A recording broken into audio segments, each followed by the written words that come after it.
अस्सलाम वालेकुम जी। आज हम बनाने जा रहे थे बहुत ही मज़ेदार और झटपट बनने वाला मार्बल केक। बहुत ही इजी रेसिपी है, आप लाजमी ट्राई कीजिएगा। तो आपको मैं बताऊंगी आपको नहायत ही आसान तरीके से कैसे आप चंद मिनटों में केक बना सकते हैं। तो सबसे पहले तो 1 कप मैदा था मेरे पास, 1 कप चीनी, baking powder, vanilla essence and cocoa powder. और इसके अलावा घर में जो चीज़ें आपके पास, ऑयल है, अंडा है, ये चीज़ें तो घर में मौजूद होती हैं। मैं आपको यही सजेस्ट करूँगी कि आप वन टाइम अगर ले लें ना, ये 3-4 चीज़ें हैं, वनीला एसेंस, बेकिंग पाउडर और कोको पाउडर, ये आप एक दफ़ा ले लें। अगर आपके घर में छोटे छोटे बच्चे हैं और केक वगैरह पसंद करते हैं तो आप काफ़ी टाइम इन चीज़ों को अवेल कर सकते हैं। बच्चे बहुत शौक़ से ये चीज़ें खाते हैं और बेहतर यही है कि आप उनको अपनी तसल्ली के लिए और उनकी अच्छी सेहत के लिए ख़ुद घर में बनाएं और बच्चों को भी इंजॉय करवाएं और ख़ुद भी इंजॉय करें। अच्छा जी, सबसे पहले तो हमने जूसर में डाल दिया था ऑयल 1/2 कप, उसके बाद 1 अंडा और चीनी, ये 3 चीज़ें मैंने डालकर अच्छी तरह से ब्लेंड कर लिया था। बहुत अच्छी तरह से आपने ब्लेंड करना है। ये केक की रेसिपी उन लोगों के लिए है जिनके पास इलेक्ट्रिक बीटर, हैंड बीटर या ऐसी कोई और फैसिलिटी मौजूद नहीं है, जो कहते हैं कि हमें इजी से बनाना हो। और ब्लेंडर तो तकरीबन हर किचन में मौजूद होता है, इसलिए मैं आपको ब्लेंडर में बनाना बता रही हूँ। इंशाल्लाह हम नेक्स्ट जब बनाएंगे मैं आपको बीटर से बनाना भी सिखाऊंगी, लेकिन ये उन लोगों के लिए है जिनके पास वो चीज़ें मौजूद नहीं होती। और इसका ये मतलब नहीं कि अगर आपके पास कोई एक चीज़ अवेलेबल नहीं है तो आप चीज़ बना ही नहीं सकते, और बहुत से अल्टरनेटिव चीज़ें मौजूद होती हैं।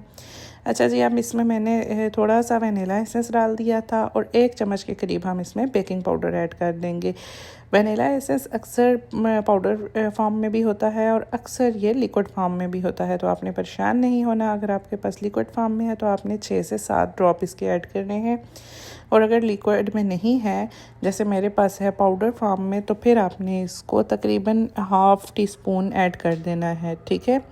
अच्छा जी, क्योंकि मैं बना रही थी एयर फ्रायर में केक, तो एयर फ्रायर में बनाने के लिए मेरे पास ये बेकिंग ट्रेस तो यही होती हैं, इनकी जो पेपर ट्रे होती है एयर फ्रायर में तो यही यूज़ होती है। तो इसको मैं अच्छी तरह से ग्रीस कर लूँगी। बटर मेरे पास फ्रिज में था तो वो काफ़ी हार्ड हुआ था, मैंने बहुत कोशिश की लेकिन उसको अच्छी तरह से वो नहीं, मतलब अभी मेल्ट नहीं हुआ था ना, तो मैंने थोड़े टाइम के लिए छोड़ दिया था। थोड़े टाइम के बाद ये जब थोड़ा सा मेल्ट हुआ तो मैंने अच्छी तरह से अपनी इस बेकिंग ट्रे को सारा ग्रीस कर लिया था। ये एक लाजमी स्टेप है जो आपसे मिस नहीं होना चाहिए। इसको आपने अच्छी तरह से जब ग्रीस कर लें तो हमने अपना ब्लेंड हुआ बैटर इस पर स्प्रेड कर लेना है। अच्छा, एक चीज़ का ध्यान रखिएगा, हमने हाफ़ बैटर स्प्रेड किया और हाफ़ बैटर को छोड़ दिया था, क्योंकि हम मार्बल केक बना रहे हैं। मार्बल केक में हमें एक तो वनीला फ्लेवर भी चाहिए और कोको फ्लेवर भी चाहिए, इसलिए हमने हाफ़ जो है वो वनीला फ्लेवर का बैटर निकाल लिया था। अब हम कोको पाउडर ऐड करके और अपना जो नेक्स्ट बैटर है उसको कोको पाउडर में ऐड करके तो हम चॉकलेट फ्लेवर बना लेंगे। अच्छा जी, 1 चम्मच के करीब भर के मैंने उसमें, जो बड़ा चावल खाने वाला चम्मच आप कर सकते हैं, भर के डाल दिया था। बहुत अच्छे तरीके से मैंने उसको ऐड कर दिया था। अब हम इसे नहायत ज़्यादा देर के लिए, मतलब आपने ये बात मेक श्योर करनी है कि ब्लेंडर में जब केक बनेगा तो ब्लेंडर थोड़ा ज़्यादा टाइम चलेगा, क्योंकि जो बेकिंग होती है ना, इसका ये बहुत एक सीक्रेट टिप ये है कि जितनी अच्छी बीटिंग होगी आपकी उतनी ही अच्छी बेकिंग होगी। अच्छा जी, अब मैंने अच्छी तरह से ब्लेंडर चला के ये कोको पाउडर डालकर और दोबारा से ब्लेंडर चला लिया था। ये दोबारा एक बहुत अच्छी सी शेप में इसका बैटर बन गया था। अब मैंने ऊपर ये डाल दिया। अच्छा, ये ध्यान रखना है कि अब हमने जब इसको ऊपर से ऐड किया तो ये नहीं कि आप चम्मच से मिक्स करने लग जाएंगे। इससे ज़्यादा अगर हम मिक्स करेंगे तो ये सारा ब्लैक हो जाएगा, सारी चॉकलेट फॉर्म में आ जाएगा। बस जस्ट आपने किसी स्टिक से या चम्मच के बिल्कुल कोने से 1-2 दफ़ा इसको स्टिर करना है, ताकि ये बिल्कुल वनीला भी ना रहे और ये ना हो कि दरमियान में ही ब्लैक भी ना रह जाए। बस एक दफ़ा मैंने हल्का सा स्टिर किया था कि इसमें ना वनीला का भी अच्छी तरह से स्प्रेड हो जाए। 2 मिनट के लिए मैंने जो हमारा एयर फ्रायर था इसको 2 मिनट के लिए प्री हीट कर लिया था 180 डिग्री सेंटीग्रेड पे। अब मैं आपको दिखाती हूँ कि मैंने इसमें ये बैटर ऐड कर दिया। बैटर ऐड करने के बाद मैंने दोबारा से एयर फ्रायर लगाना था। तो दोबारा से मैंने कितने टाइम के लिए लगाया आए मैं आपको दिखाती हूँ। अच्छा जी, ये देखें हमारे इस पे टेम्परेचर था 180 डिग्री और टाइम था मेरे पास 15 मिनट्स पे मैंने 180 डिग्री पे दोबारा से एयर फ्रायर चला दिया था। अच्छा, ये इतनी जल्दी बन जाता है ना, आप चाहे तो बच्चों को सुबह स्कूल भेजने के लिए जैसे ही उठें तो आप एयर फ्रायर में लगा दें, इतने में आप बच्चों के मुँह हाथ धुलाएँ, तैयार करें, उन्हें नाश्ता करवाएं, तो तब तक आपका केक रेडी होगा। आप उनको लंच बॉक्स में इजीली डाल के दे सकते हैं। बहुत ही फ्लफ़ी, सॉफ्ट और ज़बरदस्त सा केक बना था, मतलब कि इतना यमी और इजी है, बहुत इजी है और बहुत जल्दी बनने वाला है। अच्छा, हमारे घर में ना जो क्रीम केक होता है वो बहुत शौक से नहीं खाया जाता, तो वो सेहत के लिए भी इतना अच्छा नहीं होता, लेकिन फिर भी अगर आप इसको डेकोरेट करना चाहते हैं या फिर क्रीम केक बनाना चाहते हैं तो आप व्हिपिंग क्रीम ले आएँ, थोड़ी सी व्हिपिंग क्रीम डाल के उसे अच्छी तरह से बीट करके आप इसको अच्छी तरह से डेकोरेट भी कर सकते हैं।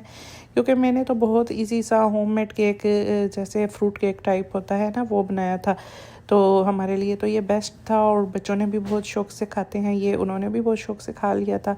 तो अगर आप क्रीम केक बनाना चाहते हैं तो उसके लिए आप व्हिपिंग क्रीम लाकर ऊपर अच्छी तरह से सेपरेट करके, तो केक की 2 लेयर्स उसमें हमें चाहिए होती हैं, एक और लेयर ऐड करके वो भी बहुत अच्छा बनता है। सम स्पेशल इवेंट्स पे बंदा वो भी बना लेता है। अच्छा जी, ये देखिए आपको नज़र आ रहा होगा बड़ा ही फ्लफ़ी और बहुत ही सॉफ्ट सा केक बना था और काफ़ी टाइम ये ना मतलब एसी में और पंखे में रूम में पड़ा रहा, लेकिन ऐसे ही सॉफ्ट था और बिल्कुल ऐसा ही मज़े का था, वो बहुत मज़े का था। कलर भी आप देखें मार्बल शेप में इसके बड़े प्यारे से कलर आए थे, टॉप पे भी और इनर में भी ही। अब इसलिए हमने कहा था कि ज़्यादा अगर हम मिक्स करते हैं ना तो ये सारा ब्लैक हो जाता है, इसलिए हमने ज़्यादा मिक्स नहीं किया था। तो अब थोड़ा टाइम गुजरा था, मेरे ना फ्रिज में थोड़े से चिकन विंग्स पड़े हुए थे, वो तो मैं सालन में नहीं डालती क्योंकि सालन में ना ये इसके साथ इतनी खास कोई बोटी वगैरह नहीं होती, हड्डियाँ सी होती हैं, तो ये मैं अलग से ही फ्राई कर लेती हूँ। मैंने अलग से थोड़ा ना इसमें घर के सारे स्पाइसेस, नमक, मिर्च, भुना कुटा ज़ीरा, पुदीना और धनिया, ये सब चीज़ें डाल के तो मैंने ना इसको हाफ़ कप पानी में अच्छी तरह से बॉईल कर लिया था। क्योंकि ये फ्रोज़न चिकन होता है तो मैं एयर फ्राई करने से पहले ना थोड़ा सा बॉयल लाजमी करती हूँ। बॉयल करने के बाद मैंने फ्राई भी किया था, लेकिन मैंने कहा चले इसको एयर फ्रायर में 5 मिनट के लिए कुक कर लेते हैं, क्योंकि इसके बाद ना बड़ा ही प्यारा सा इसका टेस्ट और कलर जैसे सीख और टिक्का बोटी होती है वो आ जाता है। तो इसलिए मैंने कहा चले हम थोड़ा सा इसको इस में 5 मिनट के लिए करते हैं ताकि वह मज़े की बोटी सी तैयार हो जाएगी। अच्छा, बच्चों के लिए तो ज़्यादा स्पाइसेस हम ऐड करते नहीं हैं, तो मैंने अपने लिए थोड़ा इसको स्पाइसी करना था। मैंने थोड़ा से जो मेरे पास स्पाइसेस पाउच पड़ा हुआ था, तो मैंने सोचा चले मैं एक साइड पे थोड़ा सा स्पाइसेस डाल देती हूँ, जो मैंने खाना हुआ तो थोड़ा सा स्पाइसी मुझे चाहिए था, बाकी सब के लिए मैंने इतना स्पाइसी नहीं किया था। थोड़े से स्पाइसेस में मैंने स्प्रिंकल कर दिए थे। अच्छा जी, अब इसको क्योंकि ये बॉयल है और तकरीबन कुकड ही था, इसको मैं तकरीबन 5 मिनट के लिए लगाऊंगी बस। 180 डिग्री सेंटीग्रेड पे हम इसको 5 मिनट के लिए लगाएंगे कि ये इससे ना बड़े प्यारा सा जैसे सीख कबाब, जो सीख बोटी, टिक्का बोटी बनती है ना, ये बड़ा ही प्यारा सा उस में आ जाता है, कलर भी और जायका भी इसका बड़ा अच्छा आ जाता है, इसलिए हमने थोड़ी देर के लिए फ्राई सा इसको कर लिया था। अच्छा, ये देखिए बड़ा प्यारा सा कलर आके तो ये फ्राई हो गया था, बहुत ही मज़े की ये बनी थी। तो ये दोनों रेसिपीज़ आपको मस्ट सजेस्ट करूँगी कि आपने लाजमी ट्राई करनी है, चिकन विंग्स और ये जो हमने बनाया है मार्बल केक। ये दोनों रेसिपीज़ इस एयर फ्रायर का कमाल है। एयर फ्रायर बहुत छोटी सी चीज़ है लेकिन बहुत करामत चीज़ है। अल्लाह हाफिज़।